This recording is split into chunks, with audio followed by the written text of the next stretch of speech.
Hello, guys, and welcome back to the FPL Duo. We're back for the transfer tips video for Game Week 30. Obviously, we know there's an international break for the last week, and also there's a couple games tonight as well, and tomorrow, I believe. And yeah, obviously, I had a time to a bit of a chill last week, no content, but we're back to it. FPL has started again.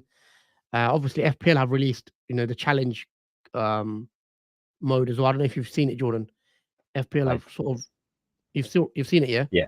I had a Yes. little look at it because I was quite intrigued by it. Never seen Yeah, I've it not or really much looked of it. into it too much, but we'll probably talk about that later as well. So, but yeah, we're here for transfer tips as always on a Tuesday evening to discuss the players you should be looking to buy ahead of Gaming 30.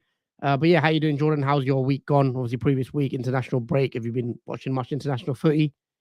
No, not really. I'm not really a big fan of the international football. I know England are playing at the moment. I think they've actually scored as well. But yeah, apart from that, I haven't really watched the international break. Friendlies are not for me, but I do keep in touch with obviously the injuries that might relate to obviously when Premier League kicks back into this weekend. Yeah, fair enough. Let's move into the players and we should be looking to buy. And first one up, I think is an obvious one. I believe he's the most transferred in player this week. And he's someone that I'm bringing into my team in Game Week 30 as well. And I've actually already done the move. Just to confirm, I have bought Mo Salah in as my free transfer. Due to price rises, he's already rose in price twice already since Game Week 29 ended. He was 12.9 mil. He's now 13.1, which is annoying. I didn't catch the price rises, so that's why I don't want to take any more risk. And I just bought him in because I know 100% I want him, and you can see why. You look at his fixture next, Brighton at home. I think he's a great captain option for this week if you can fit him in. We know Haaland has Man City, and Arsenal obviously have Man City, so there's a clash there in fixtures. I think Salah is the standout pick in terms of captaincy options this week. 330,000 plus transfers in. That is going to rise. Still a week to go left, on Saturday. And Salah is back on from injury. 15 goals, 9 assists already so far this season, but we know he's missed a bunch of games as well due to injuries. So his expected goal involvement per 90 is actually 1.02, which is excellent. You take a look at his next 5, the fixtures across the board, very, very good. And I think Salah has to become a priority soon in our teams. You've got Brighton next. Then he's got Sheffield at home, Man United away. He's got Palace at home as well in Game Week 33. And then it is a double game week for Mo Salah as well against Fulham and Everton, where he could be another captaincy option there as well. Maybe even a triple captaincy contender if you've still got that chip. So 100% Salah's coming into my team. And yeah, I'm happy to own him, and he's probably going to be my captain as well. So yeah, definitely if you haven't got Salah, I think you should be loading up on Liverpool now with the fixture on they have. If you can get Darwin in, I think he's a good pick as well. If you don't want to go Salah for whatever reason, Trent should be coming back from injury soon. He will be an option maybe around the double game week 34. But I think Liverpool, especially the doubles confirmed, I'll be looking to bring in Liverpool players into our teams again. That's the first buy out the way. Jordan, you've gone with another buy as well. You've gone Son. Talk us through this one. Yeah, I think it's another obvious one. I think Son is the second most transferred in player, I believe, in this game week. But yeah, I think he's another premium that I think we've all wanted to bring back into our teams. Now, bear in mind, they do have a blank later down the line. That's in 34. But I think it's more for the reason for the fixture he has in 30, where he has Luton at home. And he could be a strong captaincy contender, especially when Haaland has a difficult fixture against Arsenal. I think other people are going to look elsewhere for a better captaincy pick. And this is why I've decided to go with Son as a buy, because I feel like it is going to be a bit split, I think, between Salah, Son, and maybe a few others like Palmer as well, who has a nice fixture. But I think, yeah, Son could be the one, even though Spurs, especially after that Fulham one, was a bit of a shocker. I still like, obviously, Son being the main man. In the absence of Harry Kane leaving, he's still the main guy to score the goals. He's proven that this season with 14 so far behind him, and he even is an assister as well with 8 assists this season. So he's a great asset to own. I think his ownership is kindly rising, 33.4, so he's relatively moderately template, but I still think for the purpose of the captain pick, he could be one player that you could consider to buy for this week. He is a bit expensive at 10.1 million. His price might go up to leading up to game week 30, but I think if you're in the situation where your rank is relatively high in the top 10k or even the top 100k, this could be a threat if you don't have Son in your team. It is for me because I don't have Son, and it has affected my ranks when, especially in game week 28 where he got that 17-pointer. I didn't own him for that one, and it did put my green arrow at a very small one. So he's definitely a one player to look out for, especially if you don't own him, which is reason why he should be a buy for you. Mhm. Okay, nice one. Let's move on then to players that we should be looking to offload. First one up, I've gone with Jared Bowen. Now, Jared Bowen, he's actually been transferred out by 135,000 managers, and that is rising as well. So, a lot of you are taking him out. He's 8 million.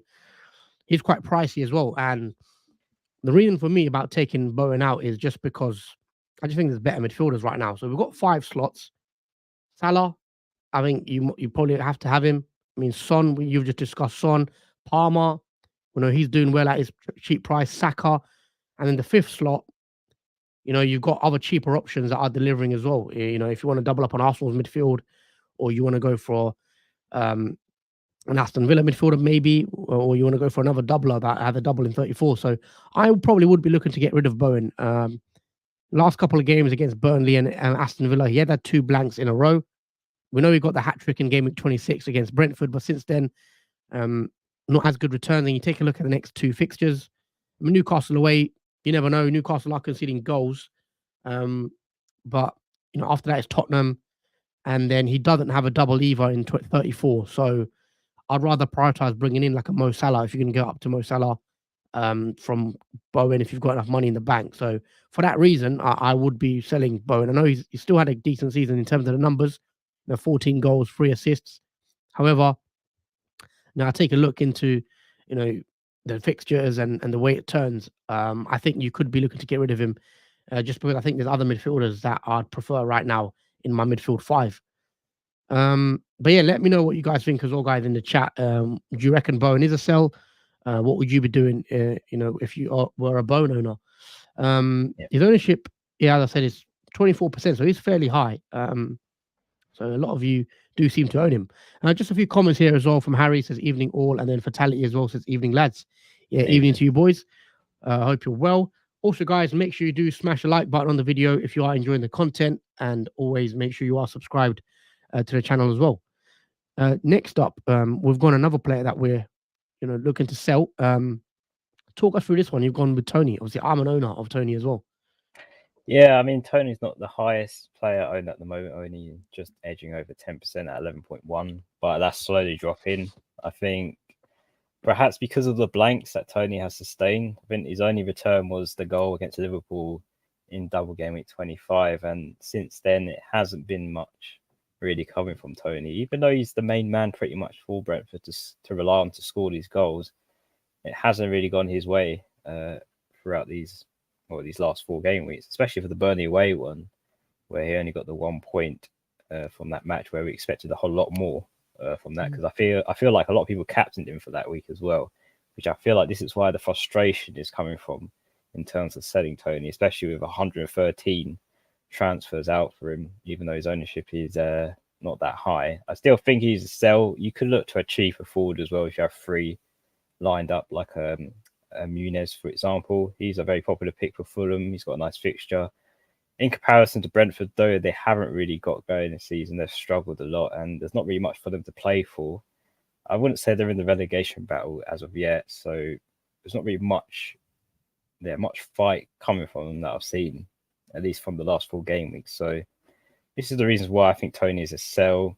He's got Man United at home next, but even that, I feel like it's not going to be an easy fixture, especially with Højlund back in the team. Man United do look much more better overall, and Brentford do have a lot of injuries as well. Not many people might not realise how many minutes individually a Brentford player has played. Is very limited throughout the whole team. So again, I think there's lack of minutes from a lot of players in that Brentford squad, and yeah, it's not really got going I think if Mm. we've been a Tony owner since that, obviously that double. So that's my reasons for Tony being a sell. You could drop him down for a cheaper forward who perhaps has more better fixtures and again has another double lined up later down the line. Yeah, that's fair enough. Obviously, I'm a Tony owner. I will be getting rid of him in my wild card next week anyway. But at this moment in time, I have to hold due to obviously no free transfers. But yeah, let's move on to some players that we think you should be looking to hold on to. And these are players that managers are removing out, surprisingly, that we think you should give some time to. First one up is actually Bukayo Saka. Now, Saka is currently flagged on FPL. I think that's why a lot of managers are transferring him out. But I wouldn't worry about that flag personally, because I think he will be fit for that Man City game. As we know with Arteta, he seems to lie about Saka's fitness all the time. I'll be shocked if Saka doesn't start against Man City. I'm actually a non-owner of Saka. I sold Saka, I believe, last week. And I'm going to bring him back in Gameweek 31 wildcard. So if you've got Saka already, I know it's a tough game against Man City away. However, I wouldn't be rushing him out to sell him because you'd want him back in Gameweek 31 anyway when he's got Luton at home. He also had a double in Gameweek 34. So, I mean, Saka at this moment in time could be a season holder. I wouldn't be getting rid of him unless he's confirmed injured, which he isn't. I mean, I would just keep him. He's got 13 goals, 10 assists so far this season. So he's in double digits for goals and assists. We know he's doing really well recently as well, getting some big scores against Burnley with 2 goals. Got a goal against Newcastle, got an assist against Sheffield as well, or 2 assists against Sheffield. So he blanked in his last game against Brentford. He also had a blank game week in 29. However, the fixtures longer term are really good, and the double in 34, you're going to 100% want Saka. So I wouldn't be getting rid of him right now. His ownership is very high. And if you are still worried about flag, again, we know Arteta does like to mislead with the updates. So yeah, definitely if you've got Saka, guys, even though it's a tough fixture, I would err on the side of keeping him. As we know, he's also probably on penalties as well. So as a non-owner myself, I'm hoping he doesn't deliver, but they are on good form, Arsenal, and you never know. You can step up and convert a penalty against Man City on the weekend. That's going to be a cracking game, by the way. I can't wait for that fixture as well. Yeah, title decided that one, definitely. Yeah, a lot of riding on that game, obviously, as a Liverpool fan as well. But we'll see how that goes. Moving on to the next player that we should be looking to hold. You've gone with Ollie Watkins as a hold. Talk us through this one. You still own Watkins, don't you? Yes, I do. I only got rid of him on the free hit for that 1 week where he played against West Ham. But yeah, I put Watkins as a hold. I think this is a pretty obvious one again. Unless there's some surprising injury news, I don't see why Watkins should be one player that you take out of your teams. Considering his record so far this season, 16 goals and 15 assists, it's very hard to go against that for a player of his quality, especially with the new manager Emery coming into the team. It's transformed Watkins and obviously the rest of the players in the squad as well. But he has had 77,000 transfers out, which is a bit of a surprise. I am curious to who these players, these owners are transferring out for Watkins. But maybe it's his price. He is 9 million, maybe looking cheaper. But he is a player that I think is irreplaceable now. You might as well keep him to the rest of the season, regardless of the difficult fixtures he may have, like in 31 where he's got Man City away, and then the 33 against Arsenal away. I still think even in these hard fixtures, Watkins can perform in them without doubt. I mean, he's had lots of goals and assists this season. I think he's actually the top, overcoming Haaland, I think, in terms of that as well. And yeah, I mean, I think there's not really much to say apart from that. Watkins, he's definitely template. So if he does manage to get anything in that Wolves game, then he is going to very much hurt your rank without his ownership. So have a careful consideration, guys, when you consider Watkins. Yeah, just to play devil's advocate on that, obviously I'm wildcarding in Gameweek 31, and I'm actually going to go without Watkins, I believe, on my wildcard. He's got Man City that week, and the reason is he doesn't have any more doubles coming up for the rest of the season. And in 34, obviously, we know Darwin's going to double. With a Newcastle, Man United are going to double coming up in 37 as well. So I'm not ruling out going different on strikers, but it is very hard to sell Watkins because the numbers don't lie. You look at his 16 goals, 15 assists is ridiculous. And obviously there is risk going against him because he's having an excellent individual season. But 77,000 managers before Wolves, that is risky because he can easily go and get a goal or two against Wolves. And again, he can even do it against Man City. So, but I think I can see him getting transferred out quite a lot more in coming weeks purely because of the doubles. And he doesn't have any, you've got likes of Newcastle that are going to double, Liverpool are going to double, Man United. So there are other strikers that people might be tempted for just to play the doubles. But it's going to be interesting because a lot of people wouldn't want to sell Watkins for the reasons you've outlined, the goals and assists that he has this season. Yeah, definitely. I think just touch on that as well. For the double game weeks, I feel like Watkins during those double game weeks is a player that has shown that he can outscore double game week players too. So as a single game week player, I feel like, again, it's very hard to sell him for that. Yeah, fair enough. Let's move on to some players finally that we should be looking to ignore. And first one up, I've selected Ben White as an ignore.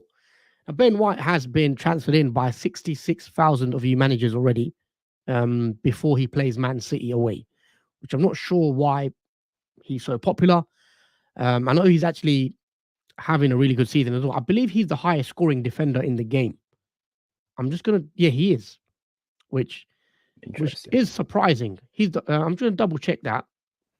But I believe Ben White has more points than any other defender. Yeah, 119 points, which is more than Saliba, Trippier, Gabriel, Trent. We know Trent's missed a couple of months, but Ben White is the highest scoring defender in the game so far. And yeah, that might come as a surprise to managers. And I don't know, maybe that's why managers are bringing him in. But for me personally, I think he's an easy ignore because me personally, I prefer Gabriel because I just think Gabriel has more goal threat, even though White has outscored him over a season. And also, I think going forward, especially if you're on a game 31 wildcard, I think having double Arsenal attack might make sense, especially at the differential, like having a Saka and a Havertz or Saka and an Odegaard. That's where I'm looking to go in the future rather than having the defense. But yeah, 66,000 managers have bought him in. But for me, I'm ignoring White. I don't think he keeps a clean sheet against Man City at Etihad. I expect Man City to score. Luton's a good fixture.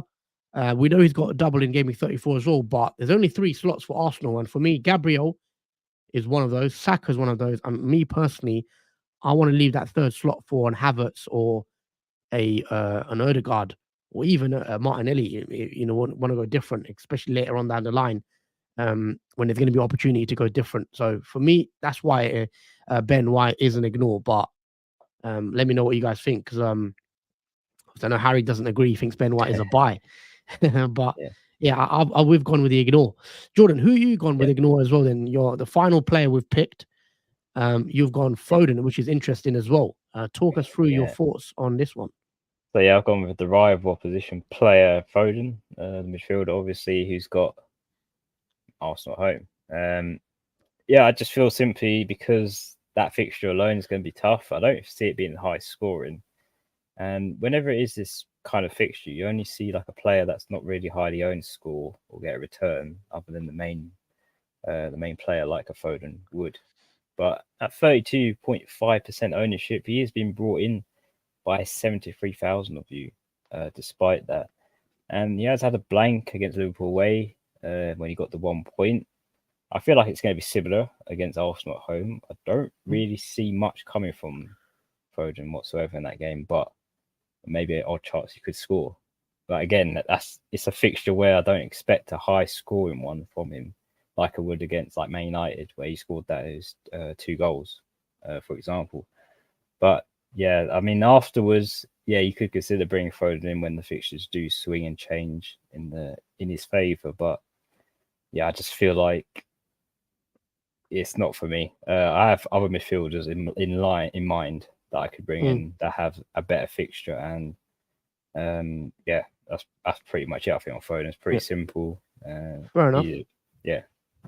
I mean, I actually sold Foden after game week 27, so he just scored 2 goals against Man United, and I sold him before he played Liverpool.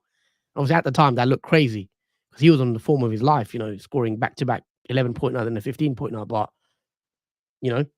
we'll see what he does against Arsenal. Obviously, I don't own him currently, so I hope he doesn't punish me too much. But Yeah, that will be an interesting game. But the fixtures have swung, and we've seen against Liverpool with a blank. He's got Arsenal next.